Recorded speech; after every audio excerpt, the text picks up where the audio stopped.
So there you have it, and here with us now is Mr. Merrick Alpert. Thank you so much for joining us here today, sir. It's nice to meet you. I loved going to your house in Mystic. It was a great place to be. We loved having you. Beautiful tulip garden. We've already discussed that. You said that they were there last summer. They were not brought in for the press conference, My wife right? had to teach me what a tulip was, but apparently they were there. Well, she's got a green thumb. So anyhow, thanks for being here. I guess we can get to a more difficult question in a second. But first, I'm going to let you explain why you think you are the man that can beat Senator Christopher Dodd.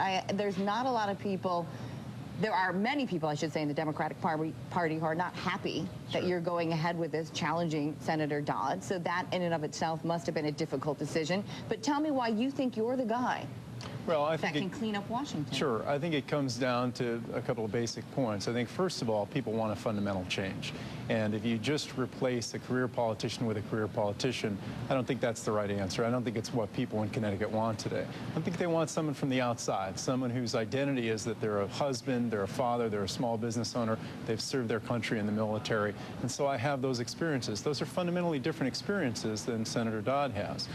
And I'm willing to stand up and tell the truth. As you saw from the announcement, I'm not a career politician. I'm not going to stand up there and speak in sound bites the way politicians do. I'm going to tell it the way I see it. If folks agree with me, great. If they disagree, well, respectfully, we'll disagree. You have said that you have donated to Senator Dodd's campaign, but you were very taken aback having to do with AIG and the role that Senator Dodd played in those bonuses, handing out those bonuses through a loophole in the law that he authored. You tell me about that again. You said that you were watching him on television and just couldn't believe what he was saying? Well, when I first found out about this stuff, people would say to me things like, well, he authored this legislation, or people would say, well, he's moved his film to Iowa, or people would say, well, he's got a sweetheart mortgage deal. And my natural inclination was to defend him. And I did that several times, where I'd say to people, you must be wrong. You're just wrong. And I'd say, where's your source? Where are you getting this from? And they'd say, well, CNN or Fox or ABC or CBS or the New York Times or the real story. Yes. And then I would say, wait a second. And, you know, over time, my migration away from Senator Dodd, I think, tracks the migration of the people of Connecticut away from him. There's no question that there are going to be a handful of folks who want to support the status quo. And anytime you bring about change, it's difficult. It takes a long time. But at the end of the day, I think the largest number of Democrats in this state are looking for a fundamental change. You had said that Senator Dodd was untruthful in the answers he gave concerning AIG. You also said it was very troubling, the explanation concerning his mortgages with Countrywide. But you would not say that he was lying when asked by the press. We said, do you think he was lying? And you said no. So tell me, what is the difference between being untruthful and lying? That's a good question. I think that I don't know what his intent was, but when you watch that video, as I think everybody in Connecticut has watched it over and over, it's extraordinarily troubling. There's no way to watch that and think that someone's being straight up and being candid, obviously. And to your point previously, I have little children. My wife and I are raising our kids. And it's very difficult to spend your day teaching a child to tell the truth and try to reconcile that with turning the evening news on and watch Senator Dodd, with all due respect, doing something fundamentally different. We teach our kids to take responsibility every day. And that's not what I'm seeing out of Washington, and it's one of the reasons that's motivating me to run. Some are questioning your ability to raise money, though, as a newcomer, taking on an incumbent who has been in the U.S. Senate since 1981. One of those gentlemen that's questioning your experience is someone who you used to work for. We spoke about this before the show, a former state senator, Jonathan Pelto. He said out a press release, actually, before your announcement, let's go to that graphic, and I want you to respond to this. And he said essentially this. He said, I am surprised, even a bit stunned, that my former intern, Merrick Alpert, by the way, he did spell it that way, so I left it in there. It's a typo, or at least I hope, is interested in running against Chris Dodd, let alone that he believes he's prepared to serve as Connecticut's United States Senator. He goes on to say that anyone who knows you knew that you were always eager and ambitious to run for politics, and he says hopefully he will consider this strange decision and focus instead of getting his political career underway by running for a position that he is more qualified, like a state representative or state senator. He said a strange decision. What's your first of all, what is up with this response? Why would he send out a press release?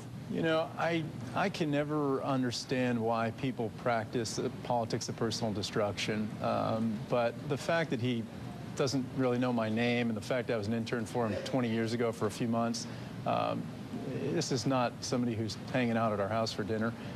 Long and short of it is, I'll let the career politicians throw the mud.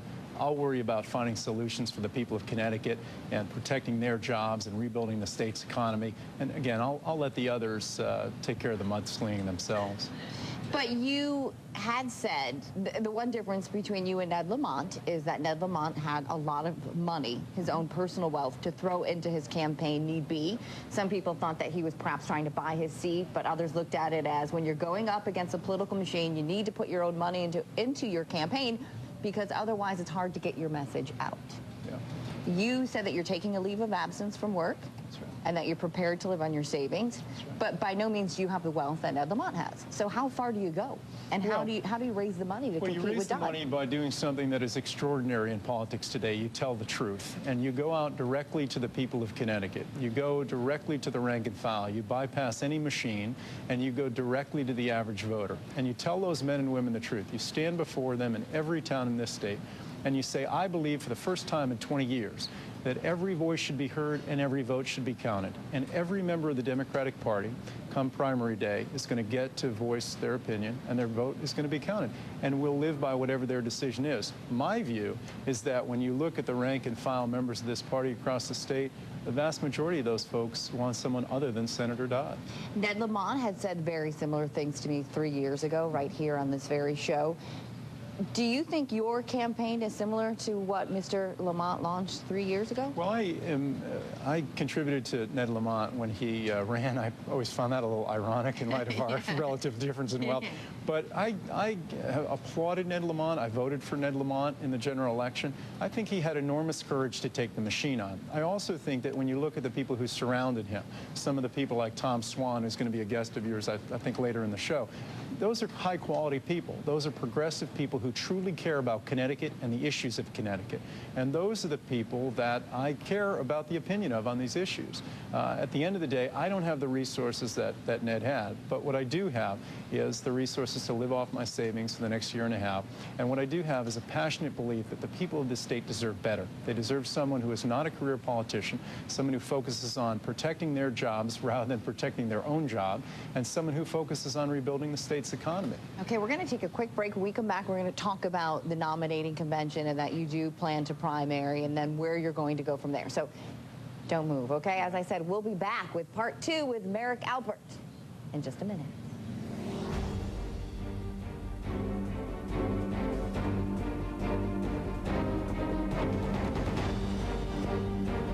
And we are back with Merrick Alpert, the Democrat who announced on Tuesday that he will launch a Democratic primary against Senator Christopher Dodd. Thanks for staying with us. You know, we were talking before, and I think the question everyone wants to know is, do you think, you know what, I can't even go there. I was going to talk about American Idol, but I can't do it. It seems to be the buzz everyone's talking about. We're going to move on to more serious things, and I don't want to put you on the spot in case you don't watch. But let's move on to more serious things having to do with the nominating convention. And what happens here is the delegates get together, and they all cast their votes as to who they want to represent them at the convention. You need to get, I think, like 15% to qualify for a primary, correct? Well, you can actually directly do petition and go to the primary. You need a little over 22,000. And I don't think we're going to have a problem raising 22,000 and then some, and I look forward to that. So you're hoping, you're going to have enough signatures you're hoping for to bypass a convention, or you want both? No, my intent is to have a primary. I'll continue to show the deference and the respect to the people in the Democratic Party, to the hierarchy in the party, as I always have. But at the end of the day, I feel very, very strongly that every voice needs to be heard and every vote needs to be counted. And for the first time in 20 years, every Democrat is going to get to vote about who their nominee is in Connecticut. My belief is that the vast majority of Democrats in the state are looking for a change. They're looking for something other than Senator Dodd, and they're looking for someone who brings a set of experiences of being a husband, a father, a small businessman, someone who served their nation overseas. And I believe I have those experiences and can deliver them to the people. You had said outside your home, though, that if Senator Dodd were to win a primary against you, that you would support him. That's correct? right. That's right. Unequivocal. I'm a Democrat. I've always been a Democrat. That the only letter that's ever been after my name since I've been a grown man is D. And I've worked very hard for the party over all the years, both at local, state, and national level. And I will do the same. I fundamentally and fully believe in the judgment of the members of the Democratic Party. As I said, I think that will be easier because I feel I'm going to be the nominee, but regardless, I absolutely support the decision of the members of the Democratic Party after a primary.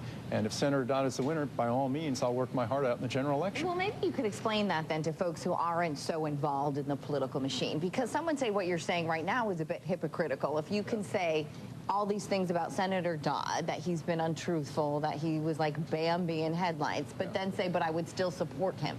How does that make sense? Let me tell you why. I'll give the best analogy I can give you. As a young man, I went overseas to Bosnia to serve my nation. My responsibility as a JAG officer on the ground in Sarajevo and the entire region was to put together, obviously with a group of other folks, to make sure there were free and fair elections, and every vote was counted. The outcome was not a guaranteed outcome. That was up to the people. But making certain that every vote was counted, that was our responsibility. I think it's the same thing here. My responsibility is to present an option, to stand up and talk about job creation and make sure that people have a second opinion on this. And when they hear me over the course of the election, I believe they're going to go with me rather than Senator Dodd. If they do not, then I so fundamentally believe in the rule of law and in a democracy that I will follow the will of the people. If they decide that they cast the majority of ballots for the senator rather than myself, then by all means, I will support the senator. I believe that strongly in the democratic process in this nation. Okay, that makes sense. You're a business owner. You said you grew 2 businesses and sold them successfully, correct? So what is it that you're doing? Or tell me about those businesses so folks can have an idea. You bet. Well, the first company was a company that I co-founded when I got back from Bosnia, and that was a company called Eceptionist. It's a medical software company that does primarily scheduling systems. A lot of the work is actually done overseas for the national healthcare systems in Europe. That company continues to grow and thrive. It's based in Houston, Texas, and there are some terrific people, Dirk Voorhees and Trey Havlick, who now run that company. And then I went on with a second company after I sold my interest in that one, a company called Turbine Generator Maintenance, another terrific company that is still there. My business partner, Tony Collins, and I built that company up. We took it in 2 years and doubled the profitability. I took it from about $18.1 million to about $31 million in revenue. I doubled the profitability from $1.1 million to $2.2 million. We grew that company and sold it to a private equity group, and those folks are running it today. So again, creating jobs, actually understanding the economics, having had a private sector job, with all due respect to Senator Dodd, he's never had a private sector job in his life. During the worst economic crisis since the Great Depression, it's very difficult to see why you would ever entrust your job and the economy of the state to a man who's never had a private sector job. On the other hand, this is what I've done my whole life, with the exception of Bosnia and a few political jobs in between. This is what I do. I run small businesses. Okay, thank you very much. Merrick, that's an unusual name. Is there any history behind that? It is. My mom was a school teacher. I was raised by a single mom in Colchester, Connecticut. She was a school teacher, and she pulled that out of an atlas. I'm told I'm named after the Moroccan Indians, and then there were names, derivative names after that. But Merrick is the name. People always say, is that a family name? I say it is, but it's just not my family. Yeah, I was named after a football player's daughter or something. Speaking of which, you're going to have a 3rd child soon. We are. My wife is. Soon? Yeah, we are. God willing, we'll have our 3rd child, and we very much look forward to it. So my wife is. She's looking forward to that event. She's a trooper, and I have to say, your daughter was very cute at the press conference, and I did write about how she picked up a worm. We have great kids. She loves worms. I'm blessed. I have a great wife and great kids. They're the most important thing in the whole world to me, and that's my identity. That's my sense of self and my sense of self and purpose. And we live right there in Mystic, Connecticut. This is where we're from. We're not from Washington. We're not from Iowa. We're not from anywhere else. We're from Mystic, Connecticut. All right. Thank you very much, Merrick. You bet. Thank you. Pleasure. Thank you for coming on the show, and we'll be seeing you on the campaign trail. Yeah. All righty. Thanks.